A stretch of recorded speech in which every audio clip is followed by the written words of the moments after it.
うちの子、本当に常識があるのかな？お友達と比べて、ふとそんな心配をしたことはありませんか？実は、常識というのは、特別な教育で身につくものではなく、毎日の親子の関わりや、小さな経験の積み重ねで育っていく力なんです。ありがとうやごめんなさいが自然に言えること、順番を守れること、相手の気持ちを考えられること、これらはどれも、幼い頃の家庭での経験から育まれていきます。逆に、その大切な経験が不足してしまうと、大人になってから常識がない人と思われてしまうこともあるんです。発達心理学の研究でも、幼少期の家庭環境が子どもの社会性発達に決定的な影響を与えることが明らかになっています。でも安心してください。常識は教科書で学ぶものではなく、家庭の中で親と一緒に身につけていくもの。ちょっとした意識の変化で、お子さんの未来は大きく変わります。今日は常識のない子が育つ家庭で、親が無意識にしている行動を9つご紹介します。もしかすると、良かれと思ってしていることが、実は子供の成長を妨げているかもしれません。でも大丈夫。気づいた今日から変えていけば良いんです。一緒に見ていきましょう。1、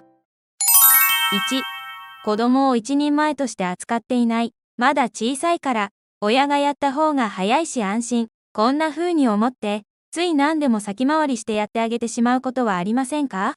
子供を守ってあげたい気持ちは、親として当然の優しさですよね。でも実は、いつまでも守られる存在として扱ってしまうと、子供は自分も社会の一員なんだという感覚を持ちにくくなってしまうんです。うちの子にはまだ無理かも、と心配になる気持ちもわかりますが、小さな役割こそが常識を育む第一歩なんです。食卓でお箸を並べてもらう、洗濯物を一緒に取り込む、玄関で靴を揃える、ほんの小さなことでも自分が家族の役に立てたと感じる経験が将来の責任感や思いやりの土台になります。たとえ洗濯物がぐちゃぐちゃに畳まれても、ありがとう。助かったよ。と伝えてあげてください。こうした積み重ねが自分の行動が周りに影響を与えるという大切な感覚を育み、自然と常識ある行動ができる子に成長させてくれるのです。2、親自身が感謝の言葉を言わない。忙しい毎日の中で家族に対してありがとうを言うのを忘れてしまうことはありませんか？家族なんだから当たり前、いちいち言わなくてもわかるでしょう、と思ってしまいがちですよね。でも子供にとって親の何気ない言葉や行動こそが常識ある人ってこう振る舞うんだという生きた教材になるんです。家族なんだから改まって言わなくてもという気持ちも理解できますが、子供は親の背中を見て学んでいるんです。スーパーで店員さんにありがとうと声をかける、外食でごちそうさまでしたという家庭でもコップを持ってきてくれてありがとうと子供に伝える、こうした親の自然な振る舞いの積み重ねが子供の心に感謝を伝えることって大切なんだという感覚を植え付けます。この小さな習慣が将来どこに行っても愛される心温かい人間性を育んでくれるのです。3、生活リズムや約束を軽視している。明日は早く寝ようね。と言ったのに結局夜更かししてしまったり、食事や就寝時間が毎日バラバラになってしまったり、忙しい現代の子育てでは、つい生活リズムが崩れがちになりますよね。でも実は、こうした日常の小さな約束や習慣こそが、子供の約束を守るという常識の基盤を作っているんです。たまには良いでしょう。明日頑張れば、という気持ちもわかりますが、子供は親の行動から約束って、この程度のものなんだと学習してしまうんです。大切なのは完璧に守ることではなく、守ろうとする姿勢を見せることです。仕事で遅くなって、就寝時間がずれた時も、今日は遅くなっちゃったね。でも明日は早く寝ようね。と言葉にして伝えるだけで、子供は約束を守ろうとすることが大切なんだと理解します。こうした積み重ねが、将来社会で信頼される人間関係を築く力となって花開くのです。4、子供の失敗を人前で指摘する。レストランでお茶をこぼしたとき、お友達の前で忘れ物をしたとき、ついもう、何度言ったらわかるの。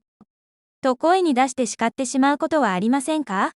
きちんと教えたいという親心から、ついその場で注意してしまいますよね。でも人前での叱責は、子供の自尊心を深く傷つけ、失敗を隠そうとする性格を作ってしまう可能性があるんです。今教えておかないと忘れてしまう。という気持ちもわかりますが、子供にもメンツやプライドがあるんです。人前では、大丈夫だよ。と安心させてあげて、帰宅後に、さっきのことだけど、次はどうしたら良いと思う？と一緒に考える時間を作ってみてください。子供自身に考えさせることで、より深い学びにつながります。このような配慮ある対応を続けることで、子供は失敗を恐れずにチャレンジする勇気と、困った時に、素直に相談できる信頼関係を築けるようになるのです。5.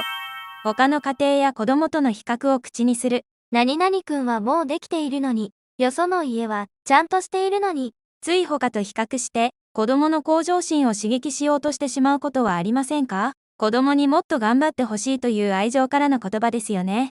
でも比較による動機づけは、一時的には効果があっても、長期的には子供の自信を奪い、常に人の目を気にする、不安定な性格を作ってしまうんです。もっと向上心を持ってほしいという気持ちは理解できますが、その子なりの成長ペースを大切にしてあげることが重要なんです。前よりもできるようになったね。あなたなりに頑張っているのがわかるよ。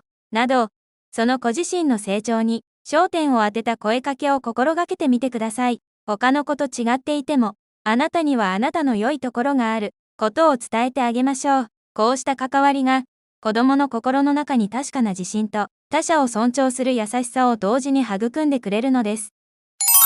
6. 公共の場でのマナーを子供だからで済ませる。電車で大きな声で話していても、お店で走り回っていても、子供だから仕方ない。周りの人も理解してくれるでしょう。と、つい見過ごしてしまうことはありませんか？子供らしさを大切にしたい気持ちもわかります。でも実は、この時期こそが、周りへの思いやりを学ぶ大切なチャンスなんです。見過ごしてしまうと、自己中心的な行動パターンが定着してしまう可能性があります。まだ小さいし、厳しくするのはかわいそうという気持ちも理解できますが、優しく教えることは決して厳しいことではないんです。事前に、電車では小さな声で話そうね。お店では歩いて移動しようね。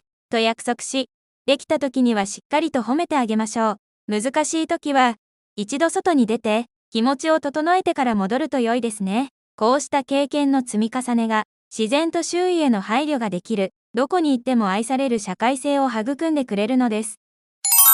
7. 子供の話を最後まで聞かない。どうせ〇〇でしょう。子供にはわからないから、と、子供の話を途中で遮って、大人の判断で決めてしまうことはありませんか？忙しい毎日では、つい効率を優先して結論を急いでしまいがちですよね。でも子供の意見を最後まで聞かない習慣は、将来のコミュニケーション能力や自己表現力の発達を妨げてしまうんです。時間がない、まだ子供だから、という気持ちもわかりますが、小さな意見も一人の人間としての尊重の表れなんです。まずは、どう思う？なぜそう感じたの？と質問し、子供の話に耳を傾ける時間を作ってみてください。たとえ最終的に大人が決めることになっても、意見を聞いてもらえた経験そのものが大切なんです。このような関わりを続けることで、子供は自分の考えを持ち、相手の意見も尊重できる、バランスの取れたコミュニケーション能力を身につけていくのです。8. 感情的になった時の謝り方を知らない。イライラして、もうテレビ禁止。と言ってしまったり、機嫌によって判断が変わってしまったり、親も人間ですから、感情的になってしまうことは誰にでもありますよね。でも、感情的な対応の後のフォローができていないと、子供自身も感情のコントロールが苦手になってしまうんです。